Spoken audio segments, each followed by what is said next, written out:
ஜாதி மதம் கிடையாது.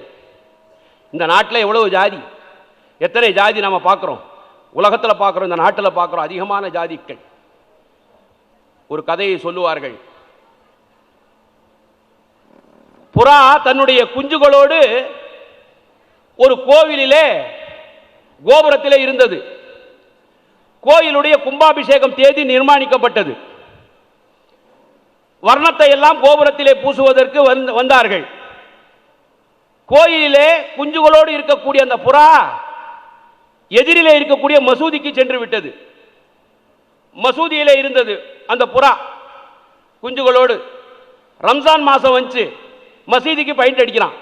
பார்த்துச்சு, எங்க போறது, எதிரில் இருக்கக்கூடிய சர்ச்சுக்கு போயிடுச்சு, ஆலயத்துக்கு போய்விட்டது. ஆலயத்துக்கு போய்விட்டது. மீண்டும் கும்பாபிஷேகம் எல்லாம் முடிஞ்சிச்சு, ஆலயத்துக்கு போகுது. சர்ச்சு கிறிஸ்துமஸ் வந்துச்சு, அவங்க பெயிண்ட் அடிக்கிறதுக்கு ஆரம்பிச்சான். திரும்ப எங்க போறது, கோயில் கோபுரத்தில் கும்பாபிஷேகம் முடிஞ்சிடுச்சு, கோயில் கோபுரத்தில் போய் உட்காந்துடுச்சு. கீழே ஒருவரை ஒருவர் அடித்துக் கொண்டிருக்கிறார்கள். கீழே ஒருவரை ஒருவர் அடித்துக் கொண்டிருக்கிறார்கள்.